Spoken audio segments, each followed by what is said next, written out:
Le Mergeco des Hautes-Pyrénées, toute l'actualité économique de notre département, partenariat entre Pyrénées Info et la Chambre de commerce et d'industrie de Tarbes et des Hautes-Pyrénées. Nouveau numéro à faire le tour de l'actualité de ces dernières semaines dans notre département.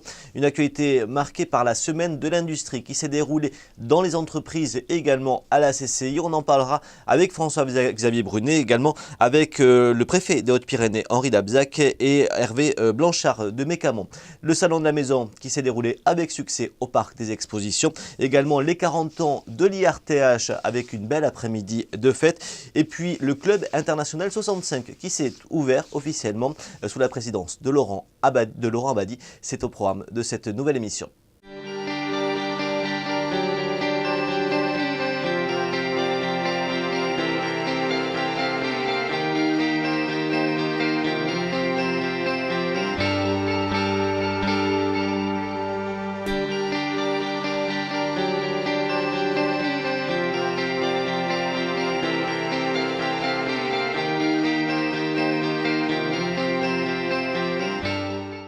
On commence donc avec la semaine de l'industrie. Forcément, la Chambre de commerce et d'industrie des Hautes-Pyrénées est au cœur de cette activité avec ses nombreux partenaires.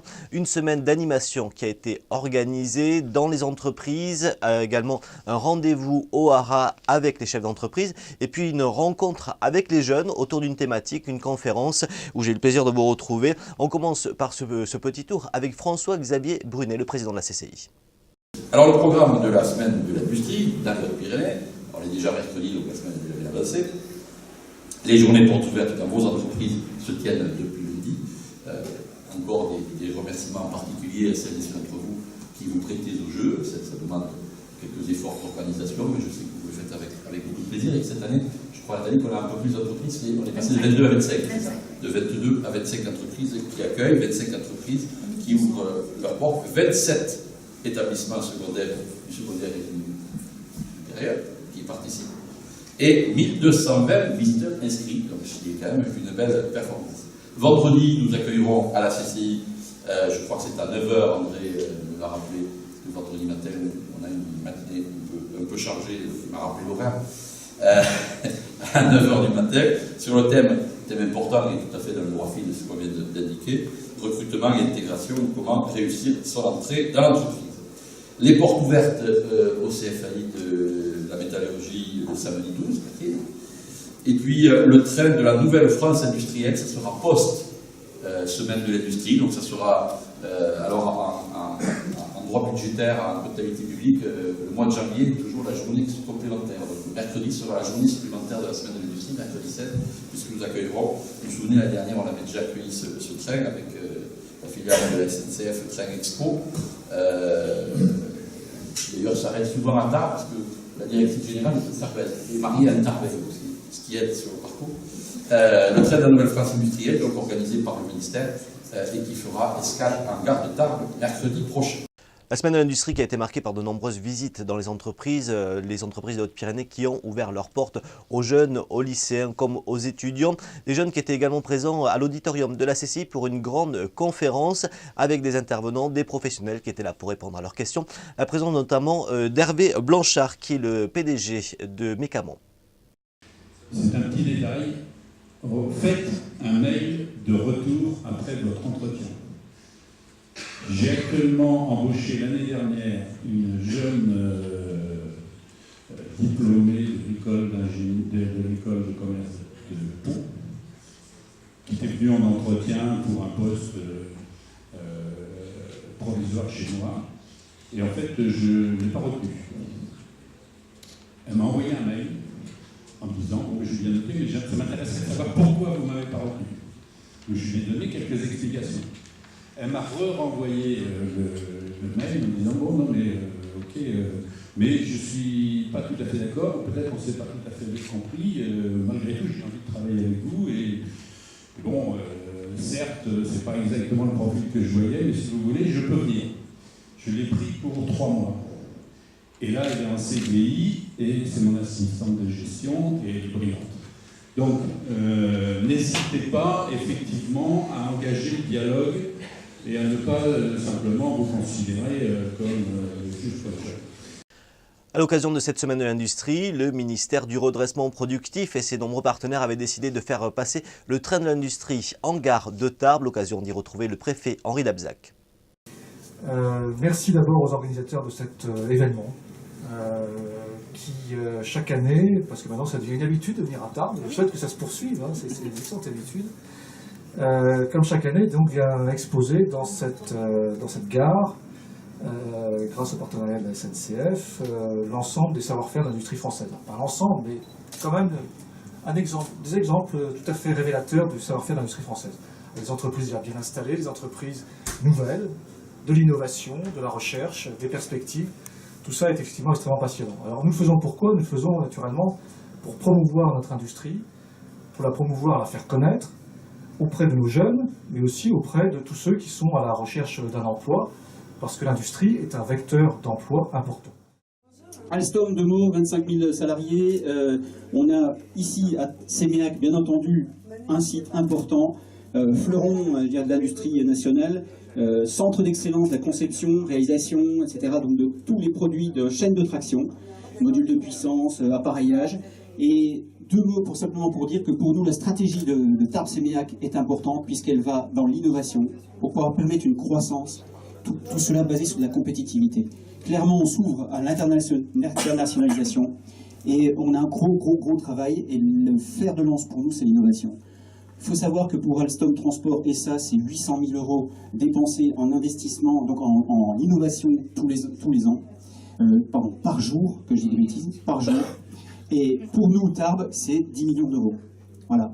Donc c'est important, c'est un axe majoritaire, fédérateur pour la croissance et l'innovation. Merci.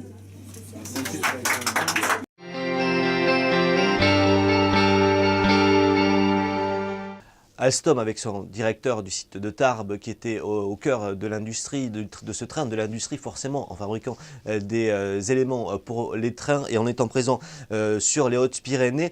C'est l'une des entreprises exportatrices et justement le club international 65 a été lancé il y a quelques jours sous la présidence de Laurent Abadi dans les locaux de la CCI. Un club qui se veut un lieu d'échange et de rencontre. Je propose de regarder quelques extraits de cette réunion. Mesdames et messieurs, bonjour. Je suis content que vous soyez tous venus à mon invitation et à celle de la CCI. Donc l'idée c'est de relancer le club Export 65. Donc je vais peut-être commencer au début par me présenter. Alors moi je suis Laurent Abadi, je suis né à Bigorre, j'habite à Bigorre, mon entreprise est à Bigorre avec un Bigorre, et j'ai une deuxième entreprise qui est aux États-Unis mais qui se nomme Bigorre Aerospace Corporation. Ma spécialité c'est le travail aéronautique. Nous avons également un tissu commercial intéressant dans tous les pays dans lesquels il y a une activité aéronautique certaine. Donc, je les représente pour des distributeurs. Je suis vraiment prêt à participer à aider les industries qui peuvent me demander dans la région s'il faut. Ce club export, rapidement, a été créé en 1970 avec M. Franco qui était président à l'époque. Puis ensuite, il y a eu un peu de relâchement dans ce club. Gérard Prénet, je suis président de Tarbes ici, m'a demandé de le relancer. Donc je l'avais relancé en 1993. Et là également, un moment après, il y a eu un peu de relâchement. Et donc maintenant, j'envisage de le relancer.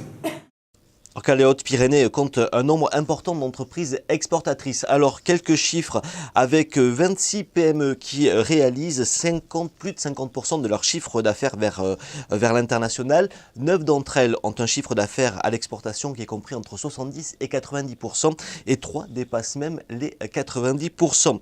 Autre chiffre important en pleine crise économique l'année dernière, en 2013, les ventes internationales ont rapporté près de 600 millions d'euros aux entreprises des Hautes-Pyrénées, un chiffre qui est en hausse de 5,7%, quand les importations, elles, représentent 302 millions d'euros, soit un solde commercial positif pour les Hautes-Pyrénées de près de 290 millions d'euros en 2013. Pour information, il était seulement de 167 millions en 2011. Alors parmi les secteurs les plus exportateurs, on retrouve bien sûr l'agroalimentaire et l'aéronautique, mais aussi le médical, le pétrolier, la céramique, le secteur électrique, également les produits métallurgiques et métalliques qui ont bondi de 38,2% l'année dernière dans leur vente internationale. Alors, à qui vendent les entreprises des Hautes-Pyrénées? Eh bien évidemment, à l'Europe, ce qui est notre marché intérieur en prioritaire. 51,4% des ventes se font sur l'Europe. L'Amérique représente 18,9% des ventes. Et puis l'Asie qui représente de plus de 17% désormais. Un chiffre en hausse de près de 20% l'année dernière. Ce sont 101 millions d'euros de ventes qui sont réalisés vers l'Asie en 2013. Il y avait seulement 46 millions d'euros de ventes en 2006. Et dans le monde, pays par pays, eh bien, on le voit, ce sont les États-Unis qui restent le premier client pour les entreprises des Hautes-Pyrénées avec 95 millions d'euros de chiffre d'affaires en 2013, bien sûr, suivi par cela de l'Espagne et de l'Italie.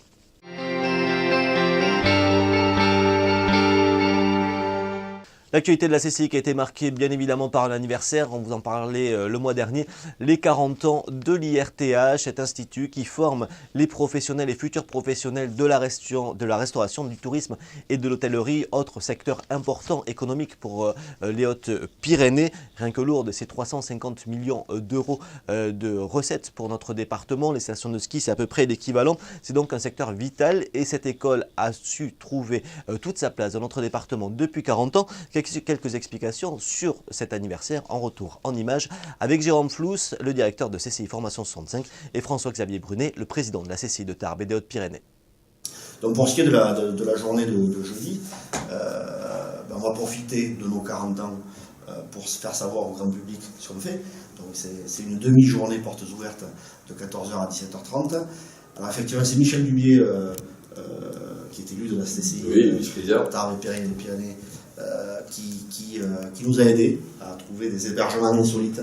Donc on va recevoir les futurs candidats dans une bulle pour évoquer le tourisme et le thermalisme, dans une grande tente pour évoquer l'hôtellerie, l'hébergement qui est aujourd'hui aussi de l'hébergement de plein air.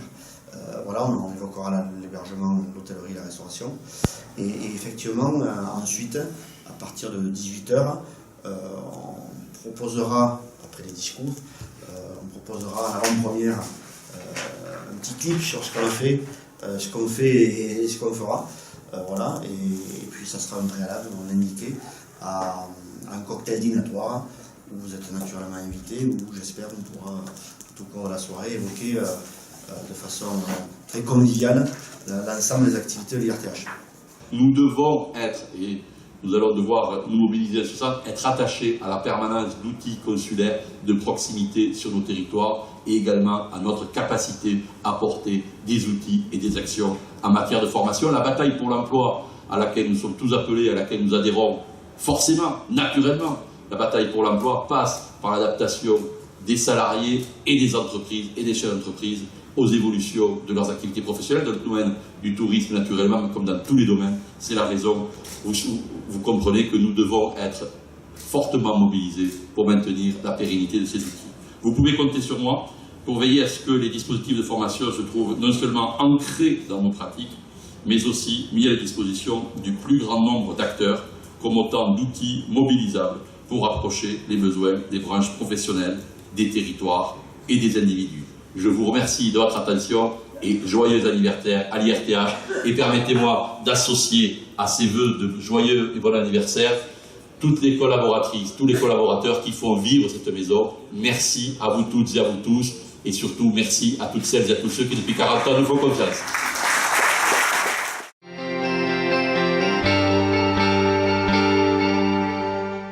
Autre événement, le salon de la maison qui s'est déroulé au parc des expositions de Tarbes. Deuxième édition de ce salon de la maison organisé par la CCI Foire et Salon. L'occasion de retrouver tous les professionnels du bâtiment dans un secteur qui a bien besoin de se faire connaître, d'aller à la rencontre du public parce qu'il y a encore des opportunités, de belles opportunités pour construire, pour rénover, pour entretenir son logement, que ce soit un appartement ou pour une maison. L'occasion de retrouver de très nombreux professionnels. Parmi eux, vous allez le voir ça en images, de deux jeunes femmes qui proposent de vous aider à rénover votre intérieur.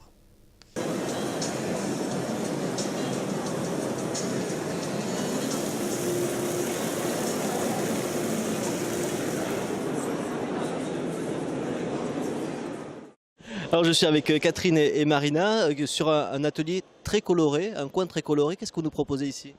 Ben ici, on fait du relooking d'intérieur, aussi bien sur les meubles que sur les murs. On peut relooker tout dans la maison et toute la maison. Qu'est-ce qui vous a donné envie de relooker?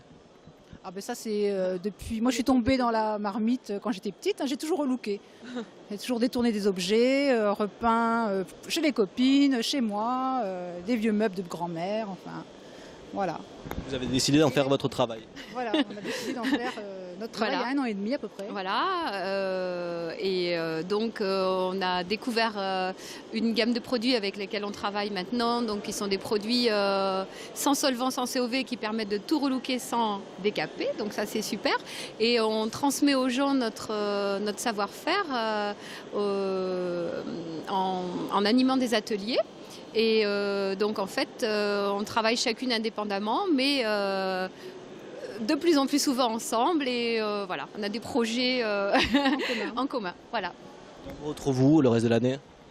Alors, on nous retrouve, vas-y, à Tarbes-à-Bagnères, donc dans nos lieux respectifs et peut-être bientôt dans un même lieu.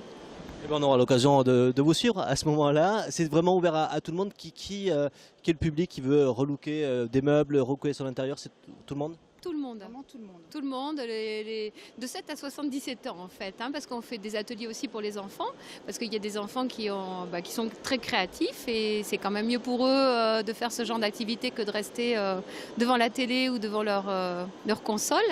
Et là, vous avez vu tout à l'heure, il y avait une petite dame qui je pense avait un certain âge. Franchement, c'est ouvert à tout public et aux hommes comme aux femmes. Voilà. Voilà pour ce nouveau magazine Éco des Hautes-Pyrénées en partenariat avec Pyrénéinfo.fr et la Chambre de commerce et d'industrie de Tarbes et des Hautes-Pyrénées. Toutes vos réactions sur le hashtag MagEco65 ou bien en allant sur le site de la CCI ou de Pyrénéinfo.fr. Belle journée à tous.